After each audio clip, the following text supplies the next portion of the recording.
Maison des Cinéastes du Mali. Nous sommes cinéma glana okasoui. Ani Mousso TV nyoron damba boluda. Mi toro. Mousso ye chogo Mousso fe. Ka sebe ka ke jai. Ni ye jatemne anga cinéma onka. Munu be bo anga jabranuna. Ibta soro cinéma intla be wol cinéma ongi. Munu bo jamana waraka. O ga réalité ananta tekele. Donc pour que anga mogo anga seka akilina falika to anga akilina chikola ndunga akilina himani. Donc faut ani cinéma nga to ka barake. Ani maison des cinéastes anyo de programme buluda ni damne droni. Am to ka barake musuka. Yasa amake musuka amake demsinu amake beyi. Ame barake bara me famia so anga mogo be famia sur femina. Femina tanga réalité. Je crois que hal na ma dabla on nga tableau tnakai. Ayena anga dianga fara ɲɔgɔn kan anga hakili ɲuman sɔrɔ ka miiriya ɲuman sɔrɔ ka nɔbɔ a la ka anga seko n'anga dɔnko waleya u kunkɔrɔta walasa Maliba bi taa ɲɛ. Ne tɔgɔ ye Kone Assetou, ne ye école conservatoire des arts et métiers multimédia Balafaseke Kuyate la. Ne postula appel à projet de Mousso TV et Maison des Cinéastes là.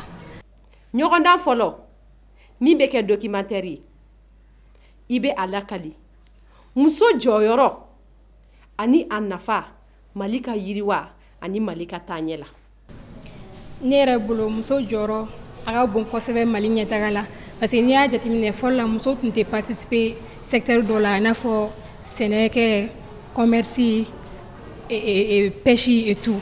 Mais de nos jours, vraiment, Mousso ou bika tanya fait, ou bika commencer à ouvrir sa propre entreprise créée, ou bika nafa bas sur la, ou bika ou Mousso et fait employer, vraiment c'est bien.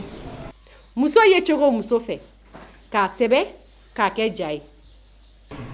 Ne fait ou gani akilina inka ko sebe, parce que abato ame talent kuro don, abato fana Mousso be se kan exprimer à travers jao fait quoi.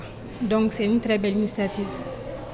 Nyoronda flana mi beke fiction ibe alakali muna enyana Mousso manga ka mine ka juguya ninka animateur Mousso manga ka nyani parce que Mousso ya mbode en donido en bro Mousso rido en belle fluido et tout donc makanga maltraité parce que ni a jati mine ulu ya nga fembe sokono ulu be che entretien ke ka Mousso entretien ke ka che ka sumo entretien ke wa doore la fano be ta barakaro na fro ko bo barakaro le ko ka reposer ou be clan na wera di tashima tukun donc vraiment la femme est à féliciter donc elle ne doit pas être maltraitée auta jira ko Mousso ya e fembaye ni akilne mi furu jona na ne kon fe furu jona amay parce que abise ka Mousso maniga école ko tien abise ka venir do mbola abise ka nani bana chama wala la o kaw na ikonota sugune bana sugune be bon watki ko atse à maîtriser ni rien du tout donc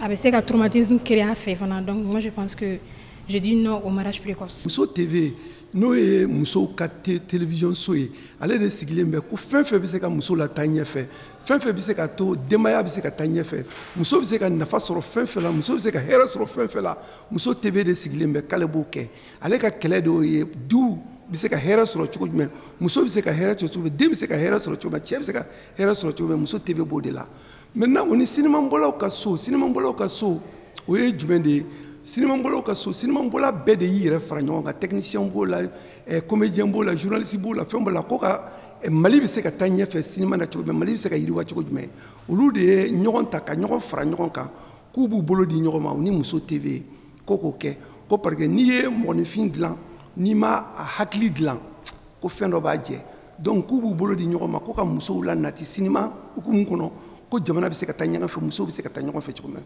Muso ye cogo muso fɛ k'a sɛbɛ k'a kɛ ja ye ayiwa musow aw t'a jira ko musoya ye fɛnba ye